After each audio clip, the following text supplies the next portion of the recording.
Hello, my lovely dudes and dudettes, and welcome back to the Brightworks. Today, taking a look at a Supreme Straits game, but the floor is lava, or the oceans are lava is maybe a more accurate way to say it. I do like what they've done here with this map. Apparently, these settings were adjusted in such a way that the sea level has been dropped just a little bit, exposing a little more of this shoreline here. It reminds me of the beaches that I would go to as a child. They kind of had this same sort of sloped shoreline. Anyways, before we get too far off topic, let's meet our team leader, shall we? Spawning in the southwestern corner, representing the red team, we have Chips Dubbo. Chips Dubbo, new to the channel, player I haven't seen around yet, but I'm happy to have them here on the Brightworks.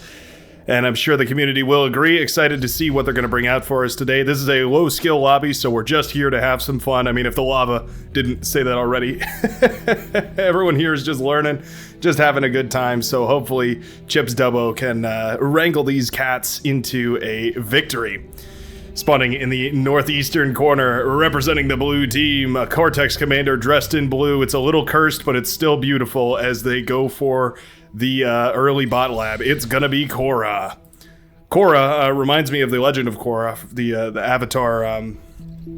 Was it a sequel? I guess it was sort of like a spin-off sequel thing. Anyways, Korra here going to be pushing forward on the front lines. Not quite mirrored with the red player, although very matched against them. I would say they're sort of in line with each other, but not mirrored. This is a diagonally mirrored map, so.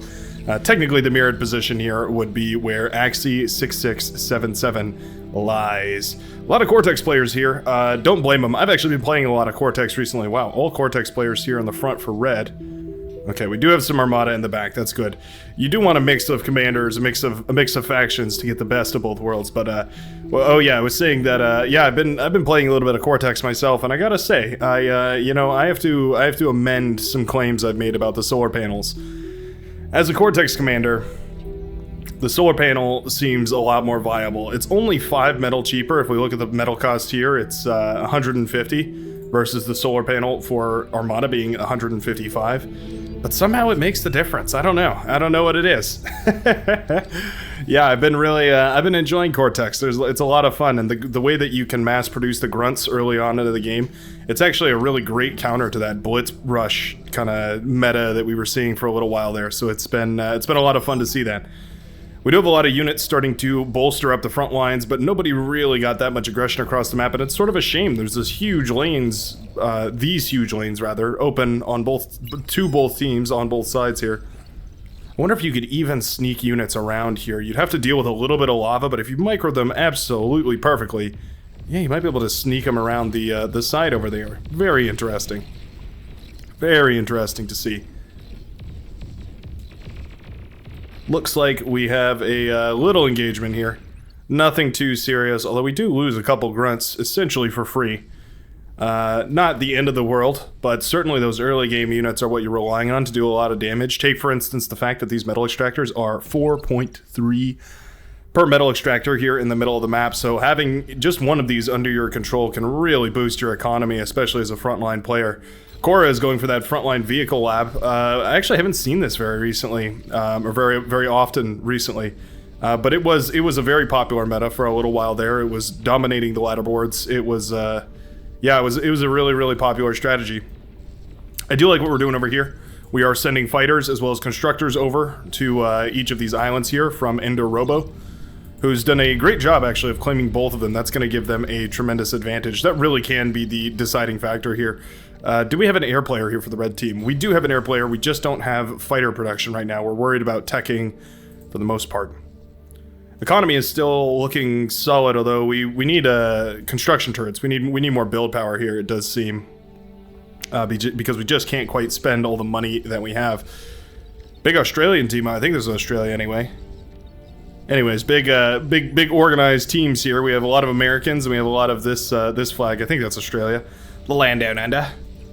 I was looking at my statistics recently, and I realized I've officially hit the threshold where the majority of my viewership is no longer the United States. It's the U.S. is by far the largest subcategory, but it is not in total the majority anymore. I think it was something like 33% was the U.S., and then it was like 12% was Canada and Mexico, and then the rest of it was all European, Asian, everywhere, all around the world.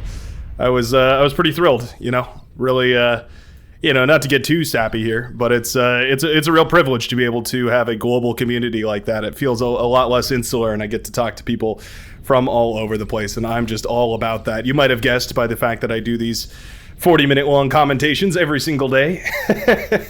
I'm a bit of a talker. Rocket bots brought out to the front line. Great to see here. Cora lining up against Black Beast. Black Beast going to be our player in red. Cora in blue.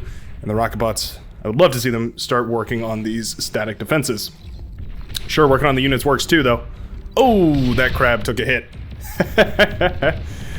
Yeah, there are destructible animals in this game, as brutal as it is. And yeah, when they die, they go out with a bang. Pretty violent bang. You know, this poor little crab right here. It's in the danger zone. If you could say that without immediately thinking of Kenny Loggins, you're a hero in my mind. Artillery now pushing up to the front line here. Our, I guess, lavender player. Yeah, it's a nice little light purple player. Kind of confusing with the dark purple player. So we'll call you purple or purper, and you'll be lavender. Okay, that sounds pretty good. Maybe we'll just go with purple. Or we could go with the name. Chento's here going to be lining up a whole bunch of these artillery as well as some blitzes for fire support. We do have the Wolverines out for our pink player. Oh yeah, okay, so it's pink Wolverines helping the brown player here, Axie6677, who we've already met. Nice little catch here from Cora as he deguns down a couple of those units for free, taking a little bit of damage on the commander, but that's all well and good. Commanders can of course heal themselves over time. Or you can heal them just the normal way with a res bot or a constructor bot. It's an underutilized feature. It's a feature I underutilize at the very least. The fact that you can actually heal all of your units here. This is interesting. I wonder why these are looking like this. But yeah, being able to heal those units can actually be really useful. It doesn't feel like it because if you're just going to produce more units, you know, why heal the ones that you have? But you don't think about it. But like if we heal this resbot, then that's another 4 rockets it can take. It's a whole nother volley of fire. It really does make your armies that much more durable. Something I'll be trying to work on in the past coming days. I've started to play a lot more. This switch to one video a day has allowed me to play the actual game a whole lot more, which I'm real grateful for. That was one of the problems that I realized was yeah, I wasn't able to actually play the game as much as I wanted to. I was constantly casting it, so I got to watch a lot of the game, but I didn't get to freshen up on my skills. And the first time I went back and started playing again, man, I sucked. I was horrible. I was like losing every game. My eco was horrible. Everything was terrible. And yeah, getting back into it is certainly a little bit of an uphill battle if you've been out of practice for a little while. Worth it though. I've started getting better and better games now. I just can't quite compete with the big dogs up there in the 30s, 40s, 50 true skill levels. I stay in my humble 28 or something. T2 transition has already been produced here by Danny Boy 222. We also have a T2 air plant out in the back line here. We have T2 bot labs here. Everybody is getting up to that juicy T2. One of the things that happens on these Straits games when you turn the sea to lava, one of my favorite modifications, ooh, sorry, before I finish that point, I just want to point out we did miss a metal extractor back here. That's unfortunate, but I mean, if you think about it, 8 minutes and 27 seconds worth of 2.3 metal has gone down the drain. That's a lot of metal. That's a lot of metal.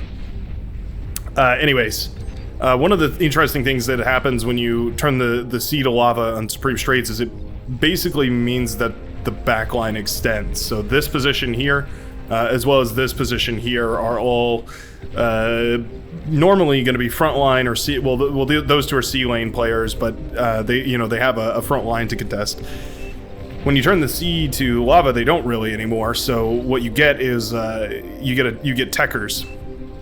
Now, what I would love to see is these players actually not going for tech in the early game and just contributing units to the front line. It's one of those things that like seems counterintuitive, but you can win the game 35 times faster by by just sending a couple extra T1 units to the front early on. Like I'm talking 5 grunts, 10 ticks, something like that to the front line from the back. And if you use them efficiently, it can cause absolute mayhem in the back line. But it's something you don't really think about. So we tend to just see these players go with the safer option and tech up in the back here. running low on metal, and I see some juicy spots to get it, although we don't really have an alternative to that. We've been working on windmills, which is nice. Yeah, what we need here is like some advanced solar panels, or maybe even a fusion reactor. We've got 900 metal there, not quite enough for a fusion reactor. It'd be a little bit much to go for a fusion reactor at this point, so I'm not sure that's the right call. Maybe just getting some advanced solar panels out would be the right move. Anyways, loads of T1 medium tanks marching forward here. Difficult to deal with when they swarm like this. You get a big cluster of them like this, and it's really tough to handle. You need so many units in order to do that. You either need some sort of AoE, or you need, like, I guess you would need some equivalent amount of tanks, right? You need basically the same army. Maybe a slightly less army with a good position could also do work, but these tanks can lob their projectiles up and over each other, so even then, you're not really going to be gaining that much by spreading them out. You get this round bonus, which is nice. It is tremendous. It is actually a really huge bonus. I think it's something like 90% damage increase. So you do 190% damage when flanking. It's if you look at a unit here, hold on, I think I need to find one that's been injured. Why won't it show me? Well, usually there's a setting you can toggle on that basically allows you to see the flanking direction. It might not show up in spectator vision, but yeah, usually when these units are engaging, they might also have to take damage. We'll keep our eyes out for it here. But yeah, I mean, it's pretty self-explanatory. When you're shooting at a unit from two different sides, it's going to do different amounts of damage. Oh, there we go. Pony finally realized that there was a missing metal extractor here. Calls it out. Yeah, I think that goes to Bazor. I think that's usually who claims that metal extractor, but certainly, yeah, there's a little confusion here. Certainly, if your teammate's not going to claim it, you'd better, because that's just wasted metal otherwise. This little pond turned into a little strip. Not very impressive. We do have air bases set up here for Ender Robo, our light blue player. We've actually got pretty impressive air defense. We've got chainsaw here, as well as a anti-air tower, the Nettle, the light anti-air tower rather. And these are going to be well enough to dissuade most T1 units, especially bombers are going to have a really hard time with this chainsaw. They're bomb resistant. They have a resistance to bombers. And they tear them down pretty quick too. Okay, I was wondering, yeah, so we do have a T2 out, going to start building these T2 metal extractors as well. Economy here is growing, although we're stalling on energy. That's because we've gone into wind power, and currently wind is looking pretty abysmal. 2.6 wind. The only people who are going to be happy are the geothermal holders, who you can see are taking up real quick. Yeah, that geothermal spot is nice. It does let you get a nice little energy advantage where usually there's not so easy a way to gain that much energy. Front lines are sort of stagnating here. I'm going to crank up the speed so we can hopefully get into an engagement sometime soon. Looks like an agitator was built, and ironically enough, it is agitating the enemy into taking a fight here. A bunch of these grunts run right into the medium tanks, immediately regretting their decisions. These bots should be trying to take a fight with bots. Really no reason to pursue those tanks, because they're just you're never going to trade efficiently against them, save for some phenomenal micro and a lot of luck. More or less. Bots are more maneuverable, and you can usually swarm with them, so you can get bigger numbers. So I think if you're going to play bots against vehicles, this is an age-old debate, right? How do you beat vehicles as a bot player? I think basically the consensus is you don't. You outnumber them. You don't beat them in a one-on-one fight. You beat them in a 2, a 3, a 4-on-1 fight over time, and then you eat up their corpses to make your army even bigger. You can see those vehicles are just so resilient, and they can put out so much firepower. Yeah, they really do some good work here. But all that metal lying on the floor, you gotta be sure to claim that. That's 3.6 more or less metal. More than 3,000 metal left over on the battlefield here in the center of the map. Whoever gets their hands on that is going to be a happy duck. Gentos was thinking about it, but we do have these Sheldon starting to build up in large enough numbers to dissuade the enemy off that line. Medium tanks are fairly decent against the Sheldons. They can take quite a few hits, but they will eventually go down. Ooh, they also get gummed up in their own corpses. And that does slow them down quite a bit. All said and done, yeah, a lot of those tanks go down. That tank force is significantly diminished. I would say probably cut in a third. About a third the strength that it once was. We need a radar jammer bot folded in here. We're taking heavy hits from the agitator, who is doing good work. I was skeptical for a long time about the agitator, but I've come to the consensus that it's basically a strategic chokehold, or chokeholder, I should say. If you can put it in the right position, if you can get it into the right spot, and you can make sure that you can defend it long enough for it to get its value out. Yeah, it definitely can do some work here. 30 kills on this bad boy, and it looks like it's still going to get more. It's very well defended, and it does a whole lot of damage to these T1 units. You can see it scuffs them up pretty bad. Kills them in a couple shots, 2 or 3, something like that. Yeah, it's a pretty devastating piece of warfare equipment. We do have T2 for the front lines now, from the red team anyway. There's the Hounds. I was gonna say, I see a lot of Armada over here, so I'm wondering what the move is gonna be, and it will be the Hounds indeed.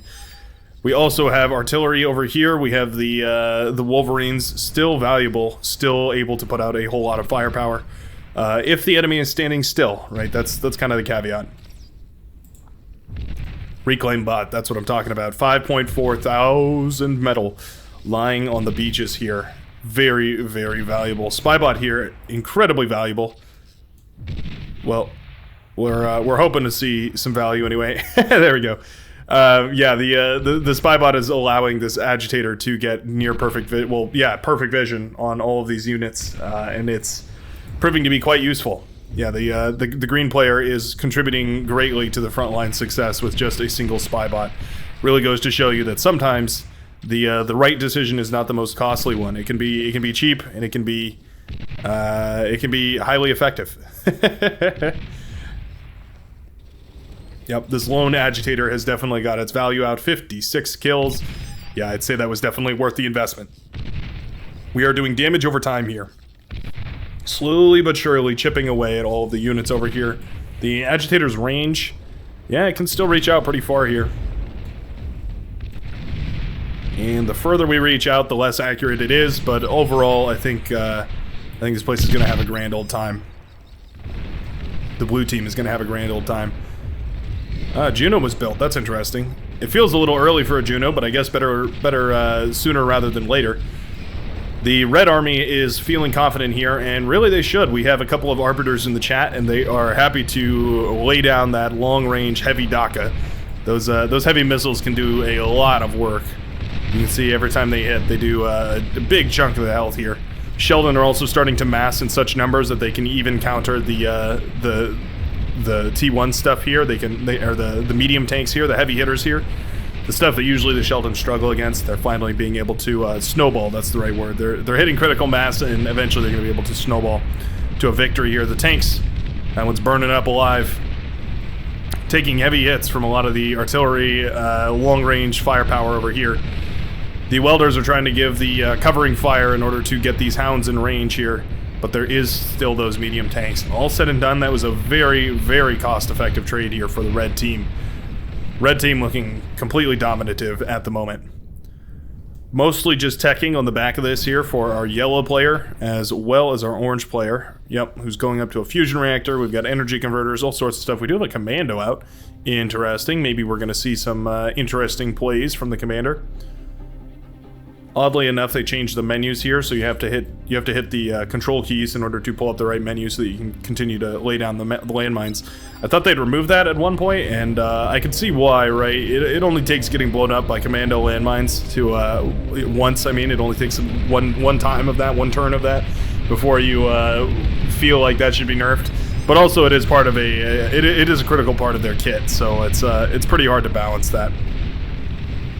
Difficult call to make. I'm still not sure how I feel about it. Bulls have broken the front line, or at the very least they're trying. Every bull that goes down, though, is an expensive investment. 950 metal per bull, and every one of those that you lose is tons and tons of metal, especially if you can't reclaim it. Tons of metal that you're just essentially giving to the enemy.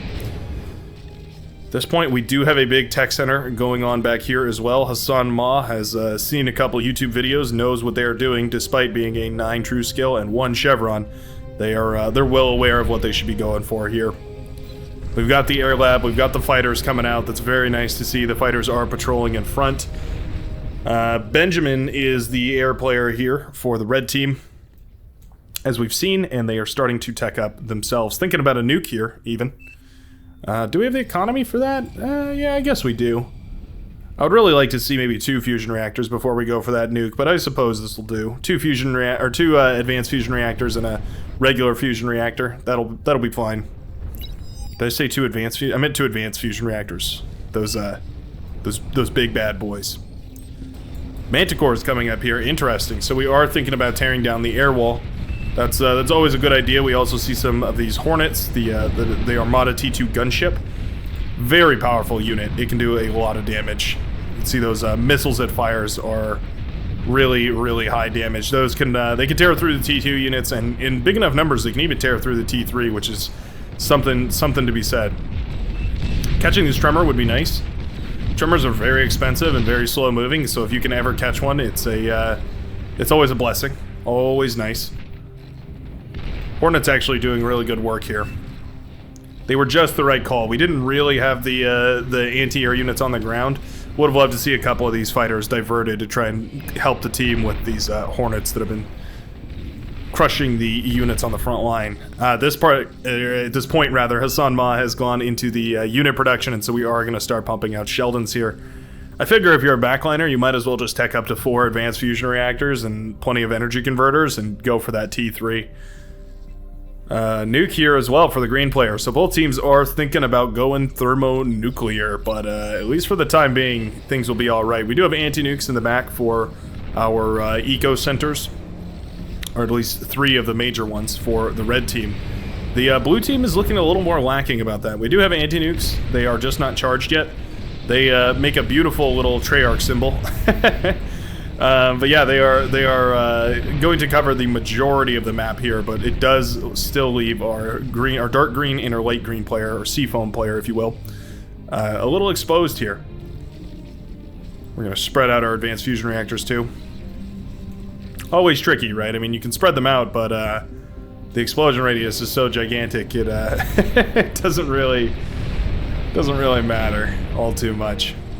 You have to spread them out pretty far in order to shut that down. Hornets trying to push in again, but at this point, those manticores that were brought to the front are well, they're at the front. There's a sentence for you. And they're going to do good work. They do have that flat cannon they can fire every once in a while. They also have those anti-air missiles. They have several of those that they can fire up into the air. Here, why don't I just show you? Whoa, quite an array. Yeah, we've got missiles, flat cannon. It's like Duck, Duck, Goose, but you're shooting down birds. Shooting down geese. These islands have been really beneficial here for Hassan Ma. I think that was a great strategic decision to go for those. I think those definitely should have been way more contested than they actually were here. I think it would be beneficial for Benjamin to go for a... we go for a nuke here. I was going to say to go for a bombing run, but actually a nuke makes a whole lot of sense. Wow, okay, yeah, we are actually going to target the island, making me look smart. Look at that. Yeah, we take control of the island immediately. We send over some fighters to claim that, and I would love to see a constructor sent over. There it is. Looks like we will be getting to work on that. Very nicely done. Yeah, that was a great idea. Go for those nukes. Really unlikely that we're going to see anti-nukes on those islands. I would not have put an anti-nuke there. I wouldn't have even thought about it. So, yeah, that was a great decision there. Starting up our own chainsaw here. We're going to try and fortify this position before we go all the way committed to it. Meanwhile, more advanced fusion reactors are on the move. Another nuke is launched here, and it will take out this other island, denying 3 more advanced metal extractors. Only 2, actually. Looks like we didn't put that one dead center, so this metal extractor will survive. Doesn't matter, though, because the anti-air has been removed. It's going to allow our fighters, our constructors, everything else... everything else to go over there and wreak havoc. Again, the Hornets are pushing forward here, trying to repel these attackers, but yeah, you can see those manticores crucial to this composition here as they shoot down the majority of those fighters. Really good stuff. Do we see T3? We do see T3. There it is. I was going to say, at what point do we start making T3? I think the answer is pretty soon. Juggler has decided to go for some T3 here. I would also love to see some snipers mixed in. Oh, another nuke here. Wow, that was nice. Put that nuke right in the middle of the strait, and it did cleave away a large part of the Red Army. Well, one of the Red Armies, anyway. More nukes are being fired. This time, it will be intercepted by an anti-nuke, meaning that the blue team will be safe, at least for now. Anti-nuke vehicles or anti-nuke bots should be marching forward here. It looks like we do have an anti-nuke bot. The, oh, what is this called? The Umbrella, that's right. Going to be protecting everybody here on the front. We have a couple of them, actually, and I think that's a great idea. Yeah, nukes, anti-nukes start up everywhere, except for Bazor, who is currently a little bit behind in the economy game for their position. I think we should probably be seeing quite a few more advanced fusion reactors in this, although we have plenty of metal, we just don't quite have the energy at the moment. We're producing tons of bombers, so it's not like we're just eco-greeting here. We are trying to contribute to the front line, and man, if I don't respect that. Oh, this is also the player that's been producing those Hornets. That makes sense, where the economy has been going. Okay, yeah, I redact that. Yeah, that player's definitely been contributing here on the front lines.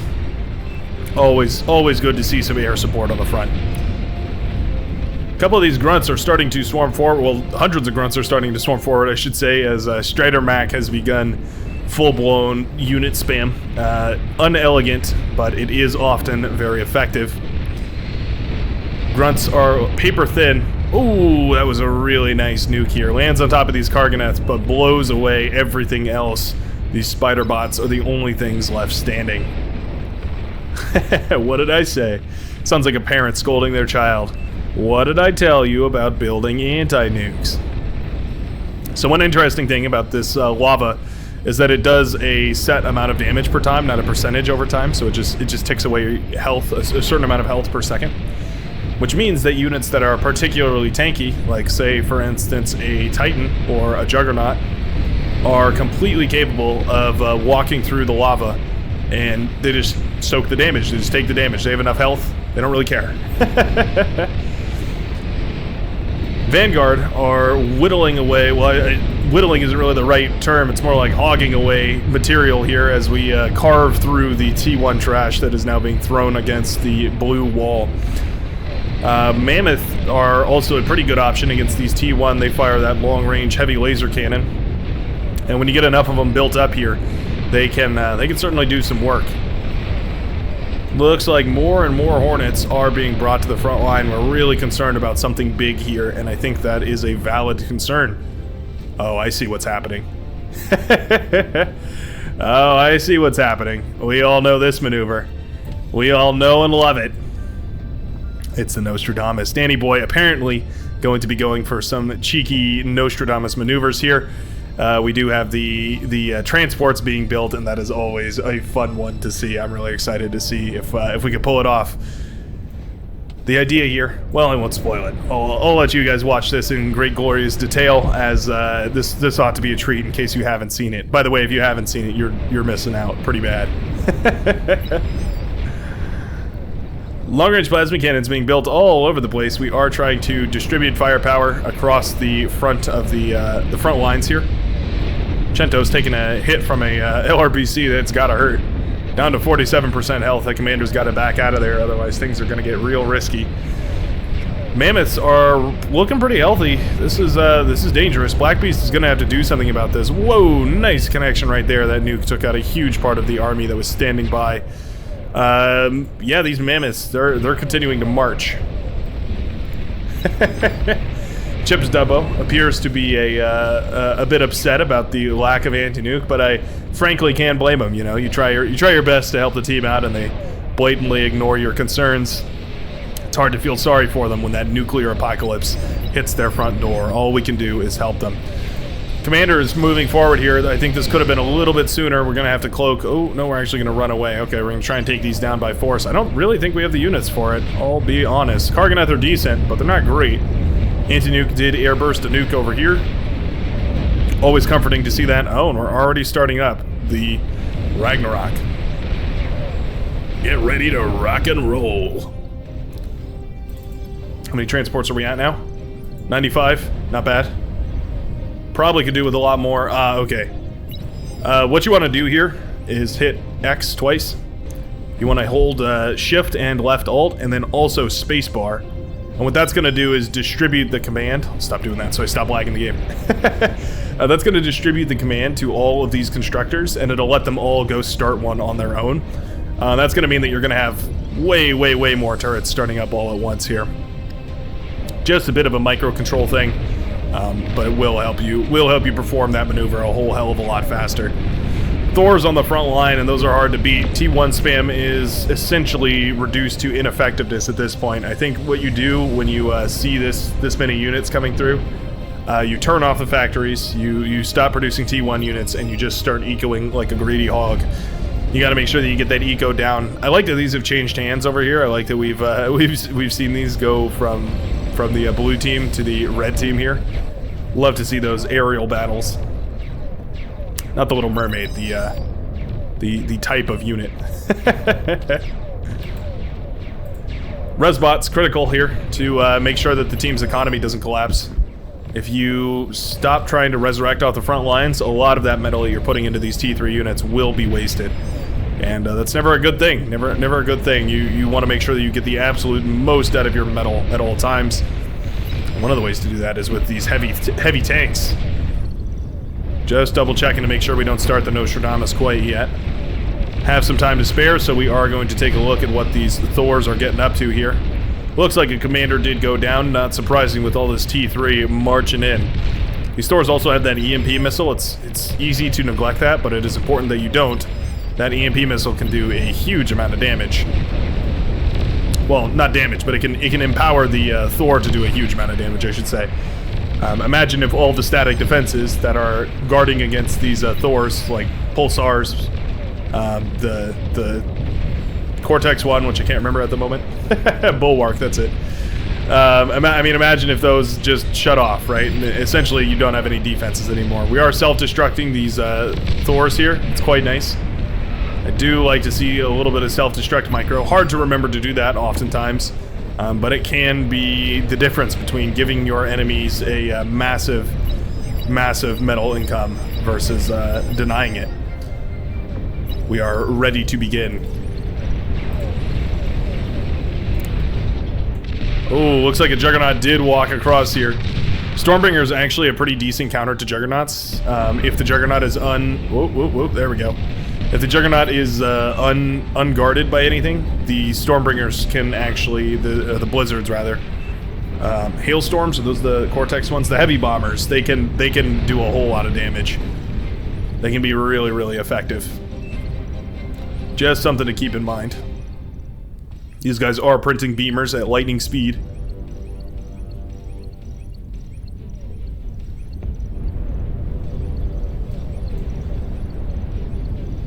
Very good to see. We've got a plan here. This Juggernaut is getting pretty close to the eco here. It's real low, but it's getting real close. It's gonna be a close one. Does take out the energy converters, but the Juggernaut will go down before it reaches the fusion reactors. He says reclaim, but honestly, I think we could probably resurrect that. That might be a better call here. A better call Saul, if you will. Name drop. I'm just waiting. I'm waiting for Yellow to make the move because it is a hilarious one to watch. We also have tons of fighters over here. That's very nice to see. This air wall is going to be critical. It basically comes down to how much of this Nostradamus can you shut down in the air in order to deal with the repercussions afterwards. We're only sending about half our force here. I'm a bit surprised. Oh, there we go. Interesting. Usually what I recommend is you just hit unload and you shift right click and you just drag all over the place.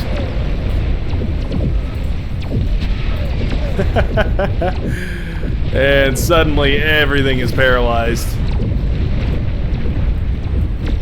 The entire world is paralyzed as these beamers make their great descent. They're not setting down the turrets though, so unfortunately these didn't do nearly as much damage as this could have done. Still a huge pain though. I mean, look at all this EMP going down over here. Set the turrets down quickly. Oh man, we failed to set the turrets down. Looks like we are going to try and put some down in the back line here. We'll get shot down by fighters though. What a bummer. That Nostradamus could have done a whole lot more if we had set those turrets down properly.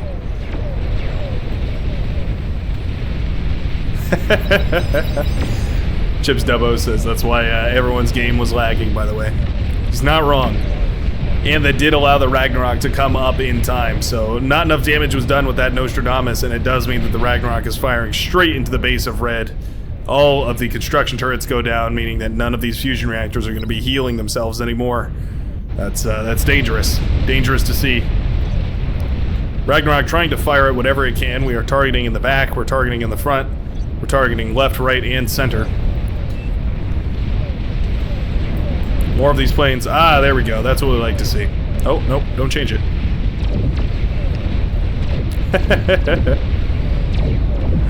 You want to spread them out so that they don't all EMP the same thing here. Oh, why are we stopping? Oh, no. Oh, that was terrible. That was so terrible. Oh, no. Okay, well, we had it, and we lost it.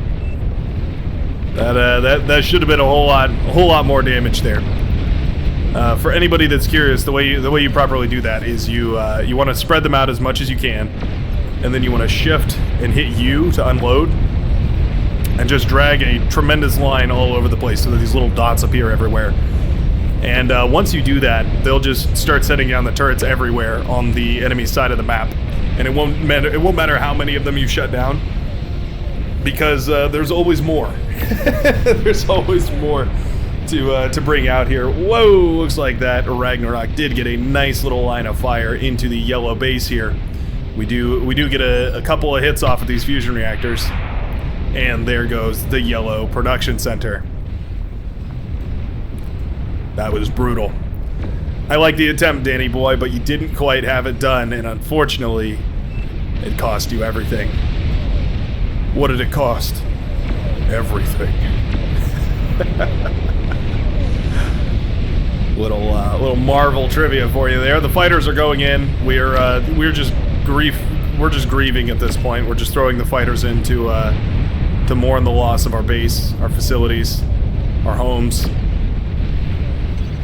You can see just how much more effective these T2 fighters are, decimating all of those T1 fighters with hardly a sweat as they go about the rest of their business, flying along with their hover thrusters. Things are looking very dire for the yellow team. Danny Boy says, well, I would have won the game if they did not make it, so I can't drop the turrets. Unfortunately, Danny Boy, you can drop the turrets. It just takes a very specific set of commands. Don't blame you for not knowing that. You have to practice it a little bit. You have to warm up with it. Takes a minute to figure out. It's not super intuitive, but once you do, your Nostradamus is going to be one hell of a thing. That's for sure.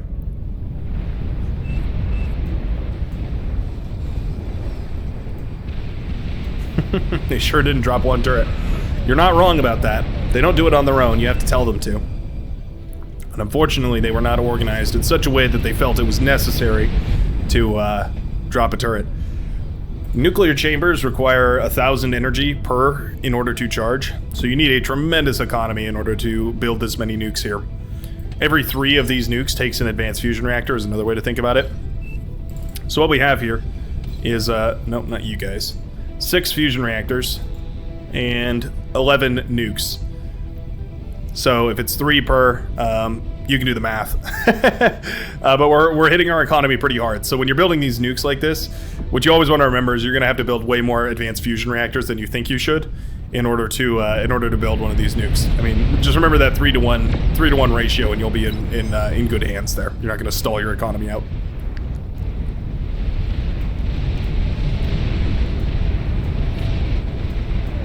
I'm surprised with the lack of aggression here from the blue team. So much damage was done, and yet we're still not pushing in. We have tons of juggernauts here. This one even taking a little walk through the lake. Not sure exactly why, but doing its best.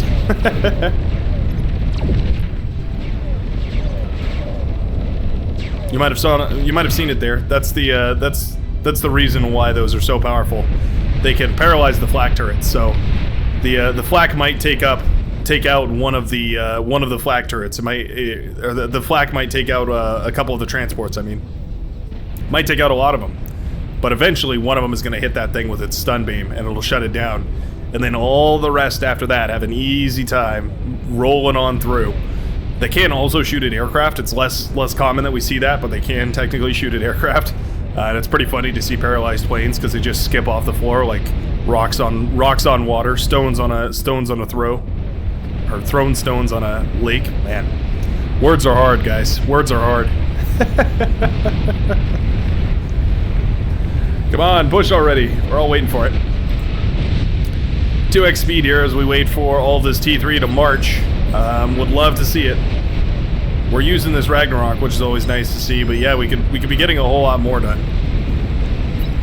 Karganeth are starting to march forward, and the blue is actually retreating here. There's that purple. It's a mix of players. I'm glad somebody has decided to be an aggressor here. With plenty of Juggernauts, plenty of Commanders, plenty of Pulsars, plenty of Ragnaroks. Well, it's rare that we get to say that. Ragnaroks do pretty good against Juggernauts. And down it goes. And with that, it looks like we've been emboldened to finally make some money moves as the horde of Razorbacks marches forward, accompanied by some Thors for lightning support, and even a Vanguard here for long-range artillery fire. Not sure exactly how necessary that Vanguard's going to be. It'll be kind of trapped in the back, basically just shooting at T1 the entire time, but, you know, at least he could say he participated. The Juggernauts are making it difficult, but you can always just go around them. There's no reason why you couldn't.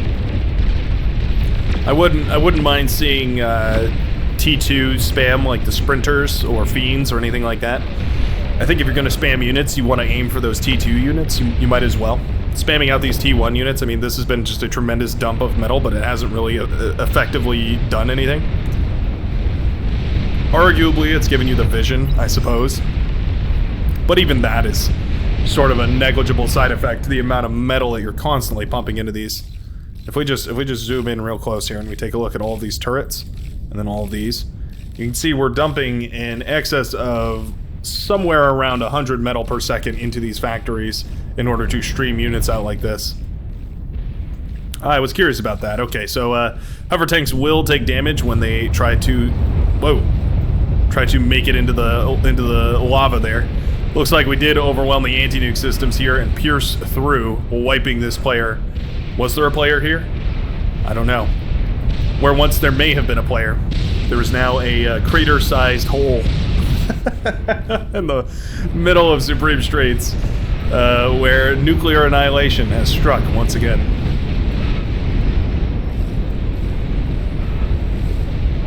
Tons of anti-nukes are fired. It looks like we do have enough anti-nukes here, but all of them are drained. Yeah, we only have one that has anything left here. So one more volley of fire might be able to pierce the veil. If you're going to go for this strategy, the overwhelm them with sheer firepower strategy, it's important to remember that you have to go Armada. The Armada nukes pull a hell of a lot quicker than the Cortex nukes do. And so it's important that you go for those Armada ones because you're going to be able to actually overwhelm the anti-nuke systems.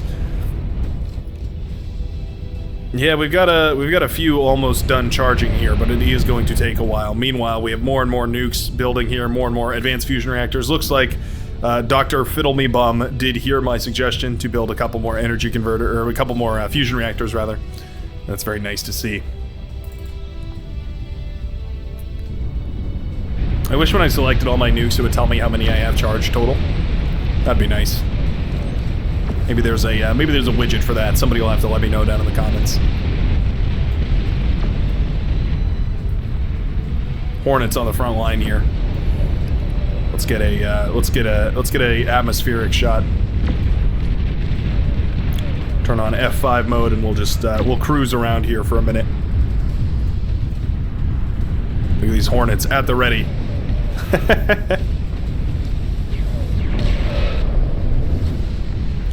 Guard the cannons!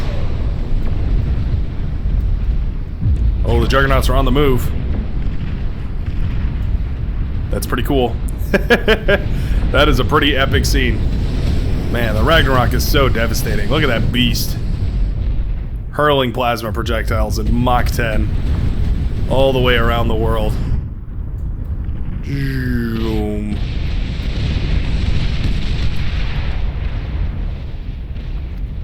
The waterfall of death, as they call it.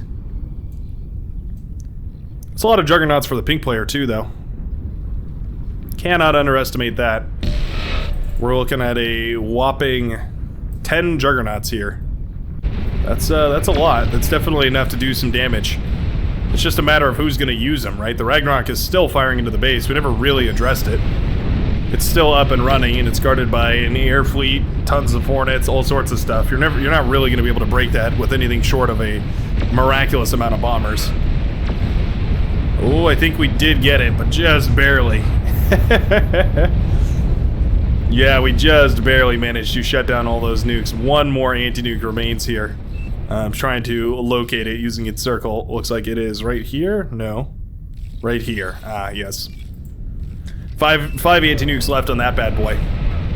Every time it fires, it's going to drain one of those, and that can be pretty bad.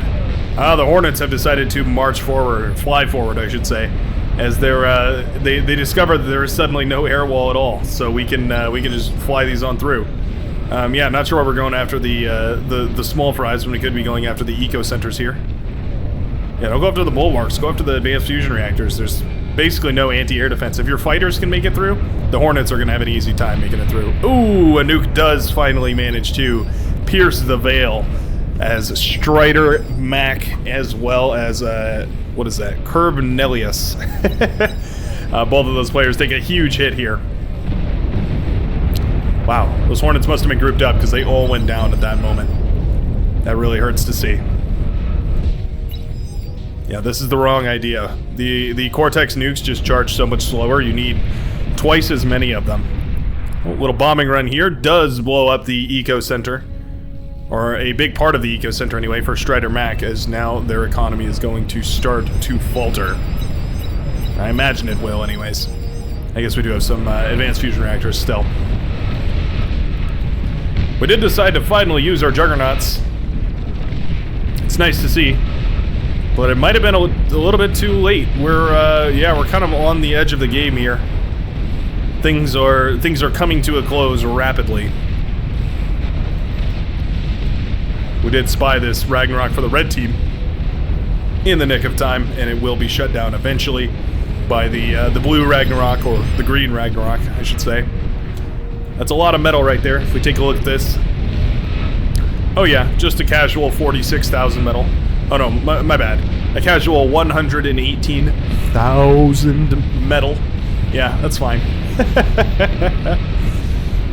Effectively an infinite amount of metal. You can see that the blue team is spending their resources, whereas the red team just cannot. They need to find a way back into this. It looks like Ninja Sloth has basically retired from the game at this point. We could absolutely send this Juggernaut through the seas. Just have it walk this way. Talk this way, as they say.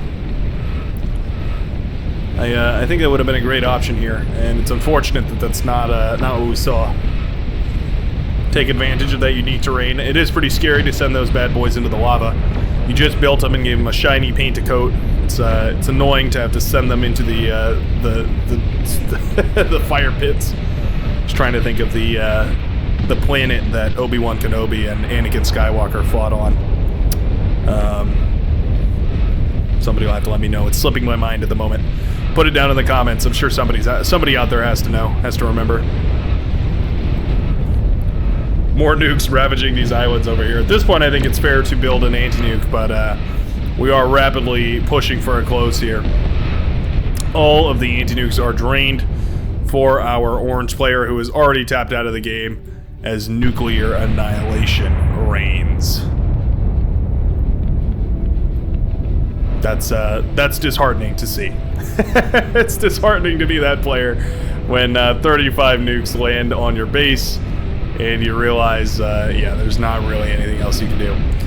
This is the point where I think T1 spam is going to be effective here. At this point, we can tell that there's we can tell that we essentially just need to win the game, and so this is where it's really nice to go for that T1 spam just to sweep for commanders, right? Because people are going to collect their commanders and go hide them everywhere. Cornelius does not realize that he is the last player on his team. He thinks that the others are playing because the units are still moving around, but in actuality, he's all alone. Juggernaut's encroaching on his position, rather. Slow, methodic steps approach you in the distance. Boom, boom, boom. The sound of the laser firing in the distance. Someone called it a Marge beam. I'm not sure why. There's the nukes, okay. Somebody called it like the Marge beam or something. They compared it to Marge from The Simpsons, and I don't know why. Maybe because it's yellow, I guess. I really have no idea. That one stuck with me because it was so bizarre. I couldn't figure that one out.